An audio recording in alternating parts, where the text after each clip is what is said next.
नमस्कार। एक बार फिर आप सबका स्वागत एवं अभिनंदन है। मैं सरिता वर्मा आपका स्वागत करती हूँ अपने यूट्यूब चैनल एजुकेशन सेंटर में। एक बार फिर मैं आपके समक्ष संस्कृत सुबोध क्लास 5th के षष्ठः पाठः अव्यय शब्दः को लेकर उपस्थित हुई हूँ। आज हम पढ़ेंगे अव्यय शब्दः। पाठ को पढ़ने से पहले सबसे पहले हम ये समझ लेते हैं कि अव्यय शब्द कौन से हैं। तो बच्चों, किसी भी भाषा के वे शब्द जिस पे किसी भी लिंग, पुरुष, वचन, काल व कारक का कोई भी प्रभाव नहीं पड़ता है और वह अपने मूल रूप में ही सब जगह प्रयोग किए जाते हैं, ऐसे शब्दों को अव्यय शब्द कहते हैं, जिन पर कोई भी फर्क नहीं पड़ता है, चाहे वह किसी भी लिंग के साथ में प्रयोग किए जा रहे हों, वचन के साथ में, पुरुष के साथ में, कारक के साथ में या किसी भी काल में बोले जा रहे हों। पाठ की शुरुआत करते हैं।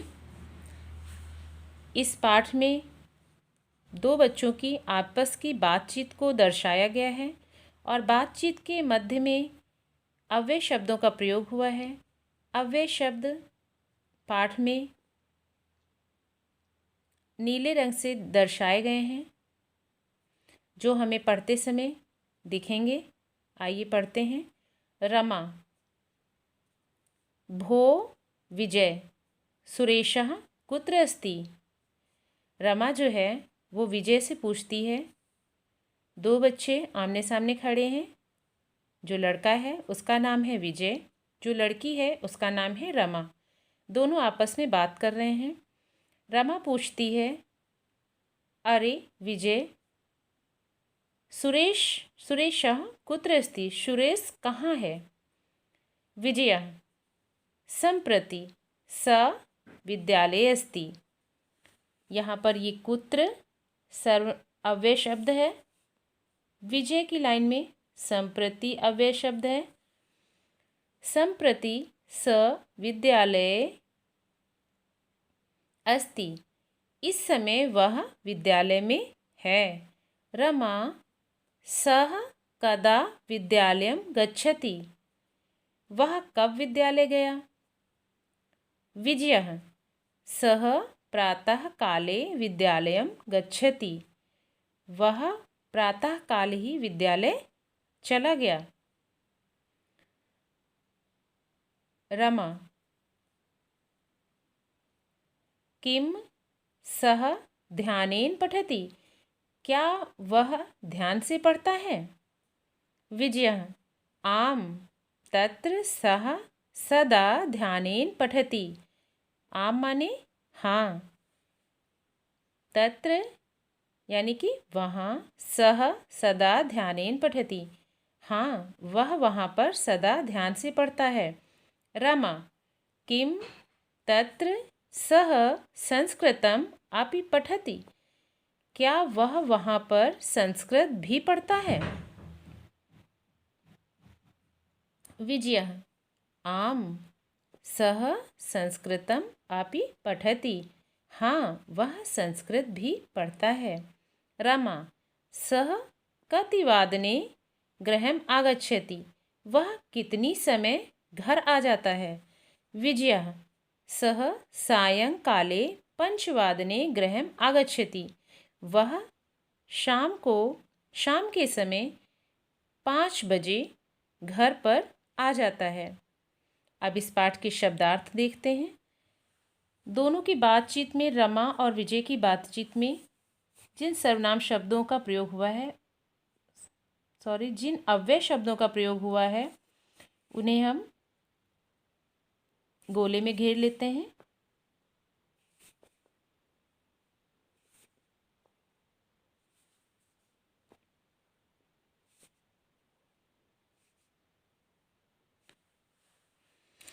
इस पाठ के शब्दार्थ को पढ़ते हैं।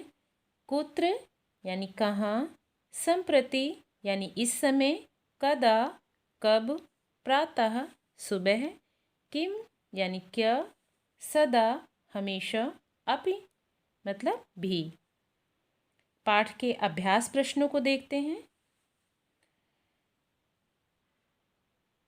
प्रश्न नंबर 1, उचित अव्यय पदानि चित्वा वाक्यानि पूरयत। यहाँ पर कुछ अव्यय शब्द दिए गए हैं, नीचे रिक्त स्थान दिया हुआ है।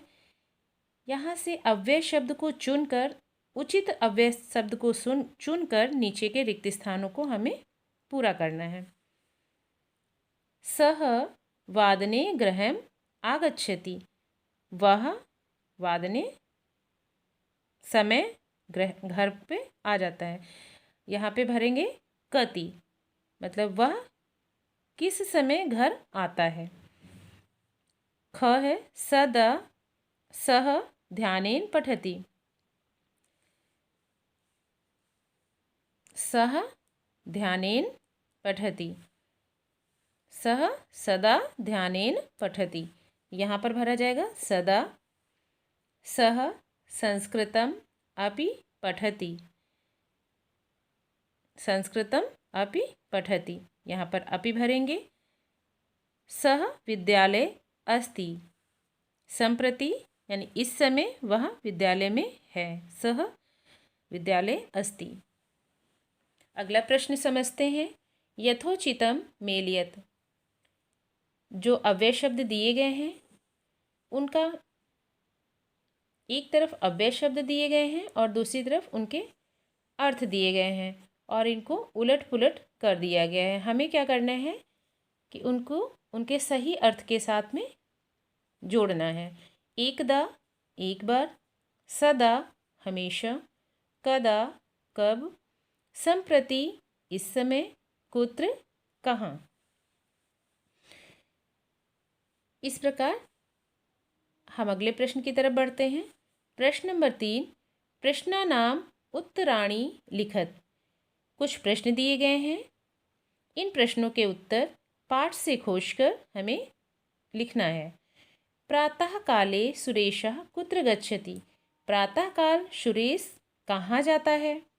इसका उत्तर है प्रातः काले सुरेशः विद्यालय गच्छति। यानी प्रातः काल में सुरेश विद्यालय जाता है। तत्र सः किम पठति। वह वहाँ पर क्या पढ़ता है।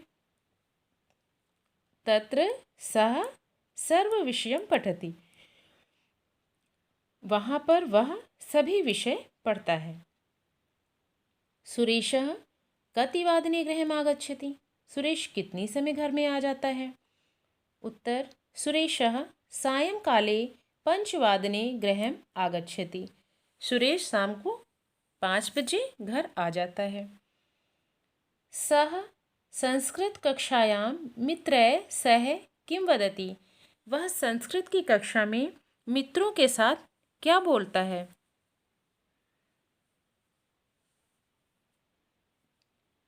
सः संस्कृत कक्षायां मित्रैः सह संस्कृत एव पठति। वह संस्कृत की कक्षा में मित्रों के साथ संस्कृत भी पढ़ता है। प्रश्न नंबर 4, उदाहरणानुसार अव्यय पदानि चित्वा लिखत। ये बॉक्स दिया है, इसमें बहुत सारे वर्ण दिए गए हैं और इन वर्णों को मिलाकर हमें सार्थक शब्द बनाने हैं। सार्थक अव्यय शब्द को बनाना है। जैसे तथापि, जिसका अर्थ है तब भी। फिर है अधुना, अधुना जिसका अर्थ है आज।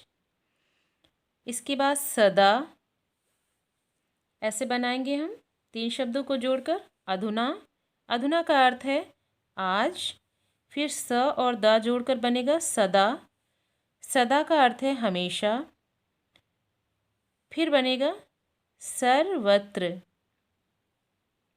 ऐसे बनाएंगे इसको। सर्वत्र जिसका अर्थ है सब जगह।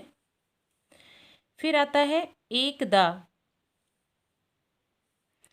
एकदा, एकदा, एकदा शब्द बनाएंगे जिसका अर्थ है एक बार। इसके बाद बनेगा कदा।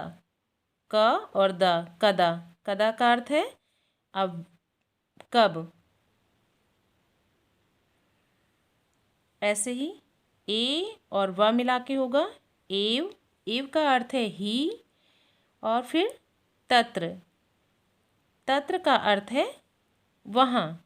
इस प्रकार हमने कई सारे अव्यय शब्द बनाए।